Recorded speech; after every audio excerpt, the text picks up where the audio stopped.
My presentation today is around curriculum design and decolonisation, something that we've been looking at Cottam School for well over a year now.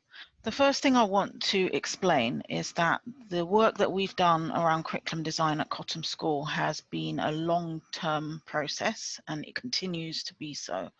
And I believe that that's the only way that you can make real change happen and sustain it, so that it doesn't become a tokenistic nod to decolonising and reviewing your curriculum.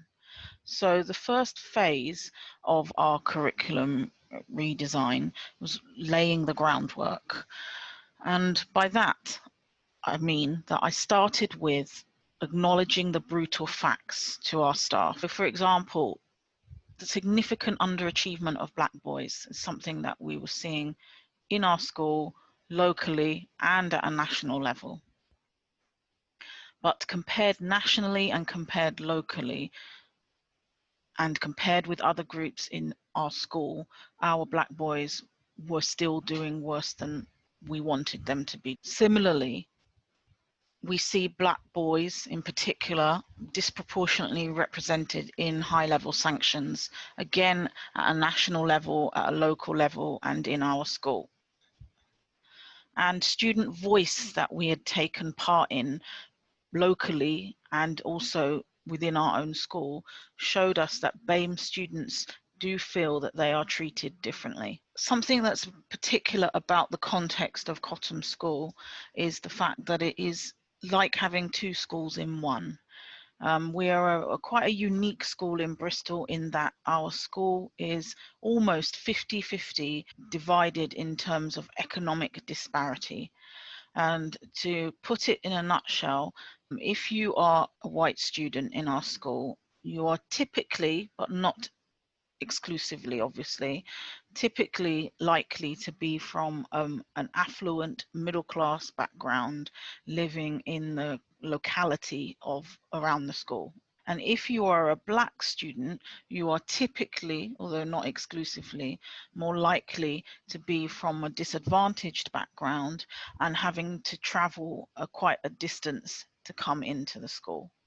And so as young people like to do, they gravitate towards people that they know, that they feel comfortable with, that they walk home with, get the public transport with, or live with in their local communities. And all of those factors are something that play out in Cottam School and was part of our school context for needing to really change our curriculum. A bit more about the local context of Bristol. You've probably heard a lot recently in the news about Bristol, the history of Bristol, the link to colonisation, to slavery. It is embedded in the city and it's tangible. You can feel it everywhere you go, and that plays out in everyday life in the city. And Bristol is known as a bit of a revolutionary city as well. You've probably seen that again in the news lately. After confronting the brutal facts, the next stage in talking to staff was to talk about unconscious bias.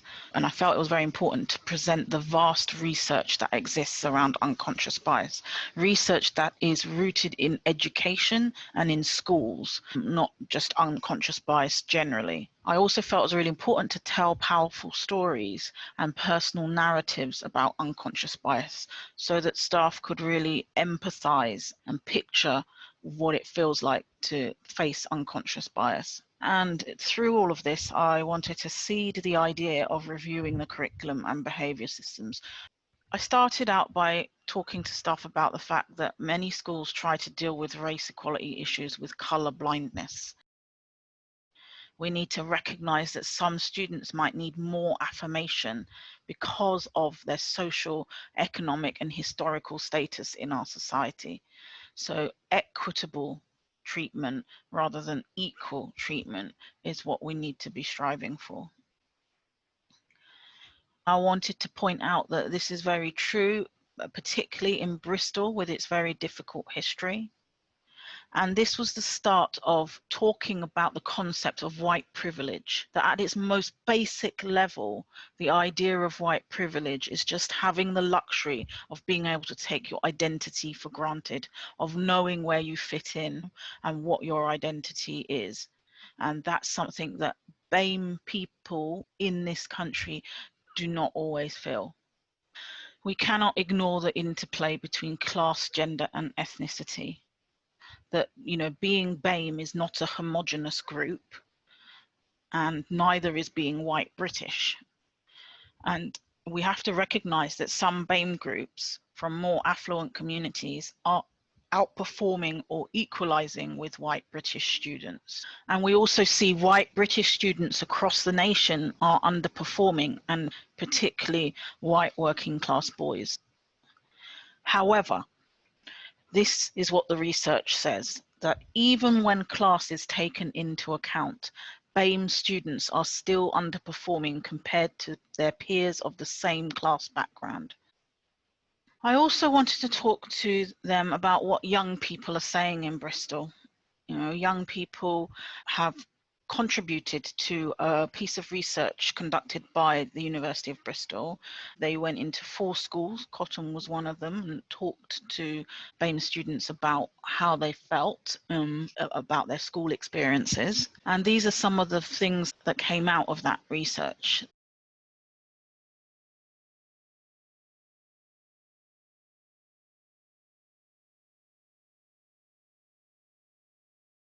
The 2 questions I then seeded with staff as ideas for the next step.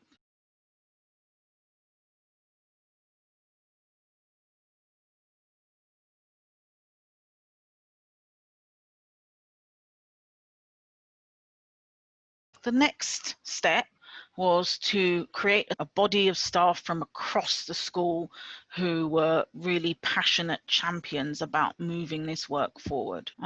We set up this group and identified 4 core objectives that we want to improve outcomes for our BAME students.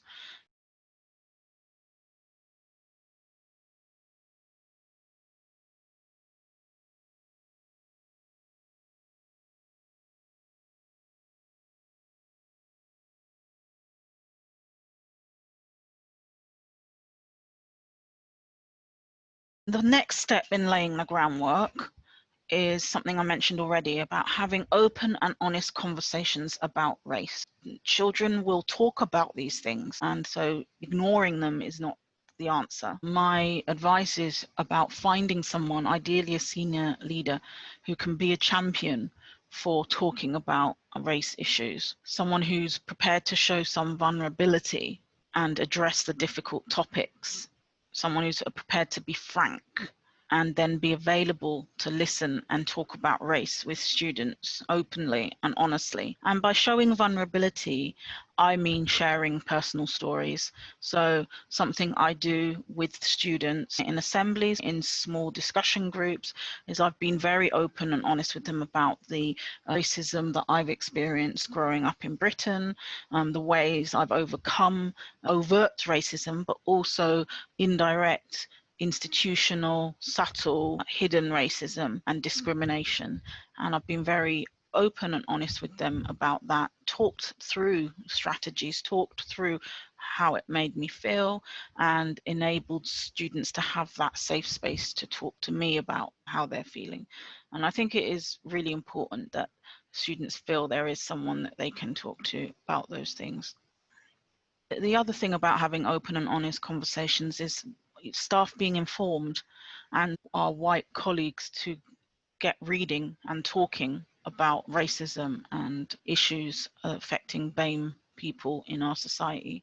So investing in these books for your staff is really important, and doing the same with students, and that's reflected in our curriculum. We have a tutor reading program which years 7, 8 and 9 follow, and the books in our tutor reading program take authors from all over the world.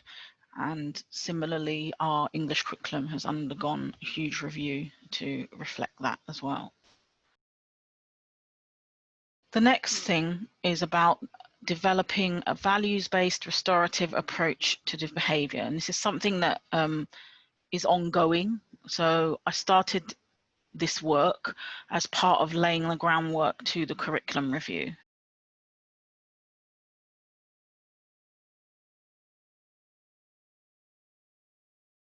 We approached restorative justice for schools, an organisation I cannot recommend highly enough, and we have done some work with them. That's ongoing work. They will come back repeatedly on restorative approaches to discipline.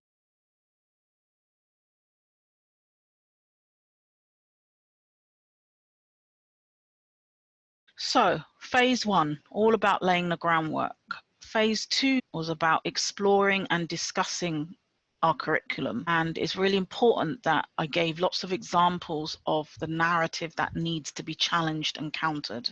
It's important that all subjects are involved in that. This isn't just something that belongs in the realm of the English subject or history or geography. It is every subject. Decolonize the curriculum is about celebrating Black achievement. It's about recognizing and celebrating Black history, that pre-colonial history, but also alternatives to colonization. What other history, what else was happening, and how has that history influenced our world? Why is that history so important for us today? And similarly, we can't not talk about the awful things that Black people have endured through time with slavery, colonization. But why is that so important for everyone to understand? That's what our curriculum needs to address. Why is the story of Black struggle so important for everyone to understand?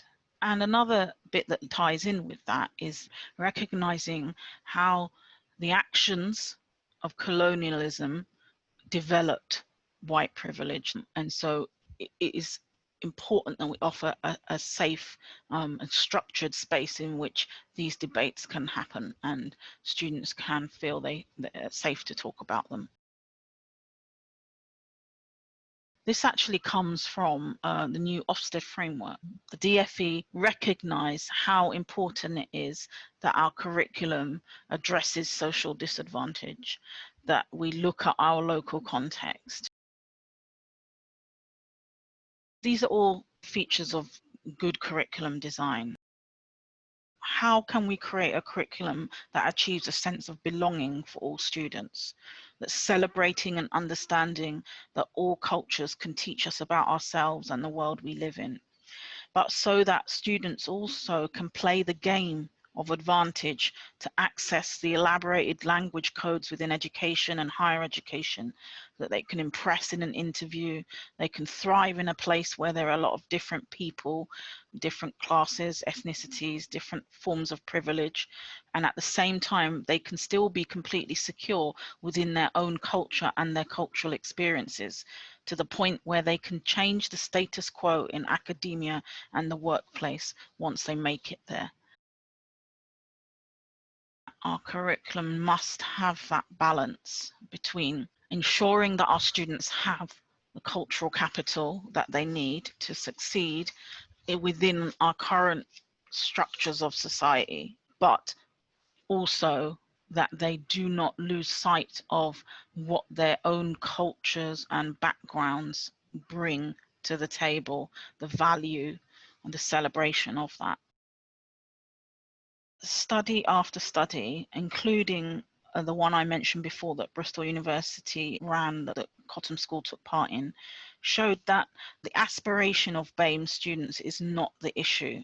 Aspirations are high in BAME communities. What is the issue is the almost instinctual knowledge of how best to succeed.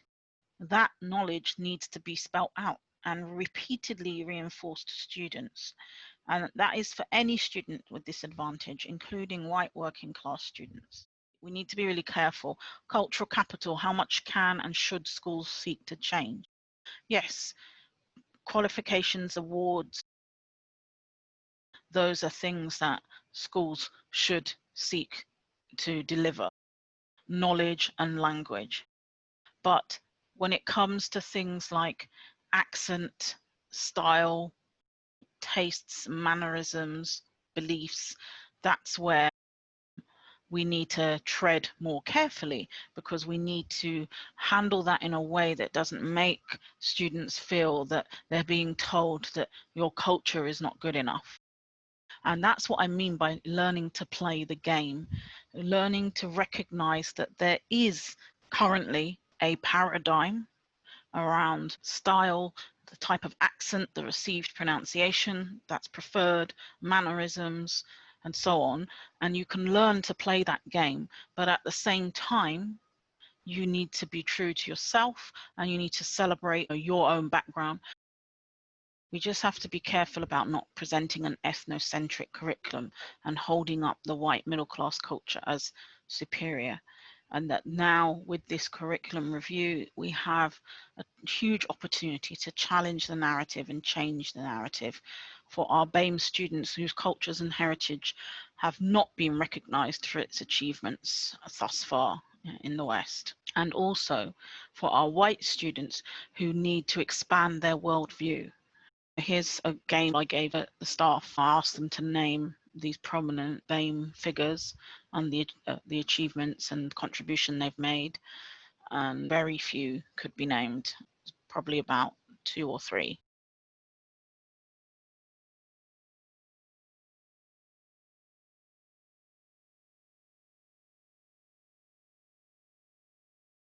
The curriculum also needs to be brave. It is also having the difficult conversation, challenging the stereotypes.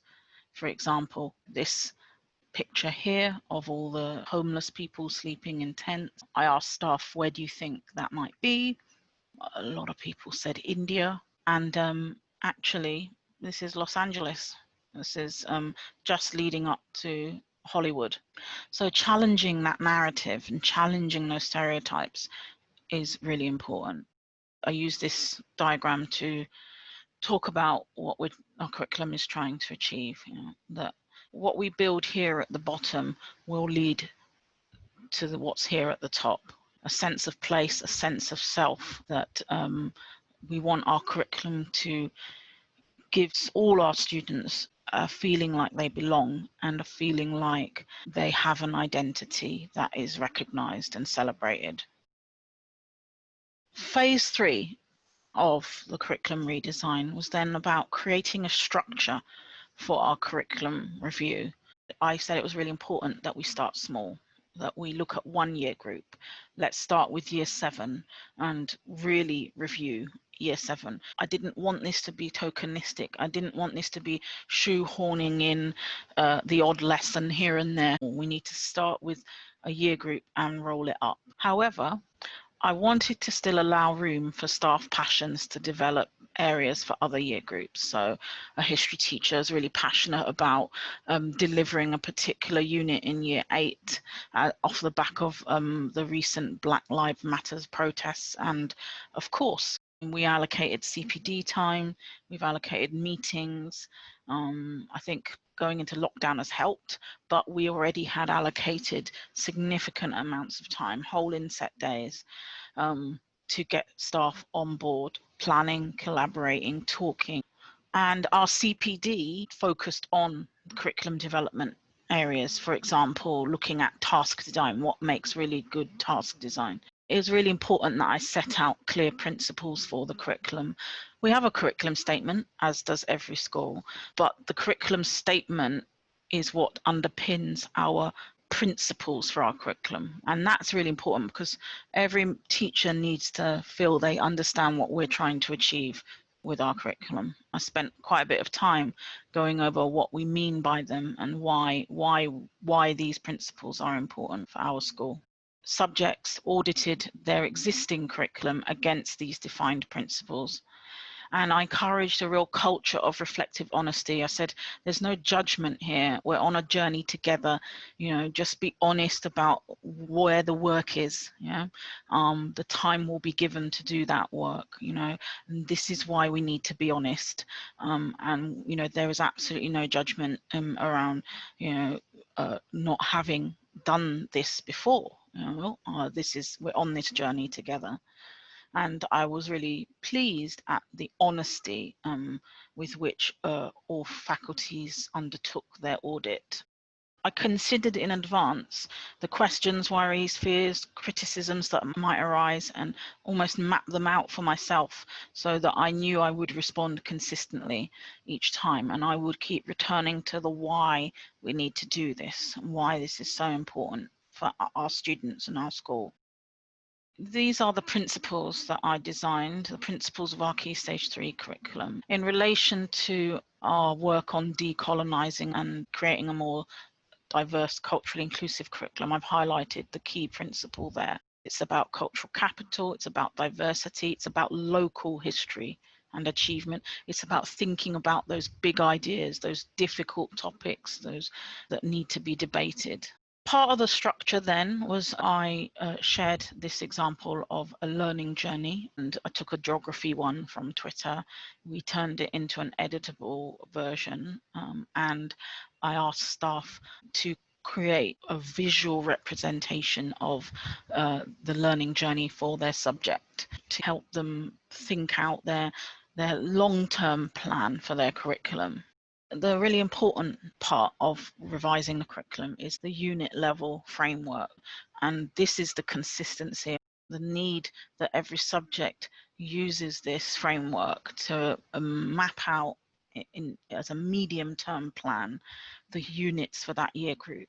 So typically one subject will have 4 units for year 7, and each unit will have a document like this that thinks about what the big questions are for that unit, what are the essential content, knowledge, concepts and terminology that need to be taught, why are students learning this, what's the progression before this unit, what came before, where is this unit heading to, how do students demonstrate progress, what forms of assessment, summative and formative, take place in this unit. And then probably the most important box, how do these different strands that we have done a lot of CPD around show themselves in this unit of work? Literacy, oracy, numeracy, adapting for our SEND and EAL students, linking to careers and real world application and local connections, developing cultural capital in our students, celebrating diversity and inclusion, and those cross-curricular links as well that are embedded and natural rather than shoehorned. Each subject has been producing this in their medium-term planning for their Year 7 curriculum. After producing their medium-term plan, which creates the consistency, work goes into actually producing the resources and the actual lessons. We do not have a requirement that there is a lesson plan for every lesson. I'm sure most schools don't have that requirement. And that's why this unit level framework is so important. Phase 4, this is around how do we quality assure our curriculum review and deliver it and then review its impact. We're in phase 4 at the moment at Cotton. Quality assuring the actual planning has been taking place and is taking place. First of all, internally, I used a critical friend approach. Myself and some other colleagues who are part of my teaching and learning team met with the heads of the faculty, the heads of the subject, and together we looked at their planning documents. We looked at an example of a specific unit of work that the team were working on, and we had an open, collaborative brainstorming meeting where there was no judgment. We were on a shared mission just to improve what we were looking at, bounce ideas back and forth. And that was the approach that we took for our internal review. So I met with every single faculty leader with my teaching and learning team. From that, they've taken the notes and are improving the planning process. We're also participating in external review of our curriculum redesign. I signed us up to be a pilot school for the One Bristol curriculum, which is a local authority initiative and it's being piloted in a few secondary and primary schools. The key thing that the One Bristol curriculum will be looking at over the summer for us is the authenticity and accuracy of the revised narratives that we've produced in our curriculum, in our reviewed curriculum, making sure that it is authentic, that we are accurate in challenging that narrative. The staff are really keen for that external review because there is a sense of, have I got this right? Have I pitched this right? Am I doing this well enough? And staff are really keen that authenticity, that accuracy is verified externally. There's more information about the One Bristol curriculum in the link in the speaker's note of this slide. In September, we launch First Delivery. I call it First Delivery because this is a trial, and we need to take subject-specific teacher and student voice throughout that first delivery. We need to keep benchmarking and seeing that, is this the right thing? Is this achieving what we want it to achieve?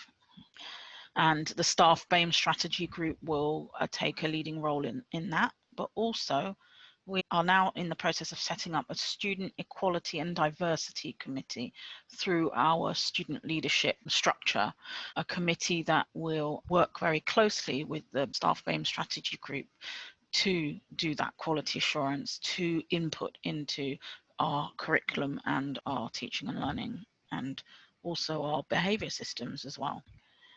Finally, I just wanted to end with this quote that curriculum is all about power, that decisions about what knowledge to teach are an exercise of power, and therefore that makes it a very weighty ethical responsibility, because what we choose to teach confers or denies power. And so it is our ethical responsibility to review our curriculum and look at the narratives that have been misrepresented for so long, and be brave enough to change that and challenge that.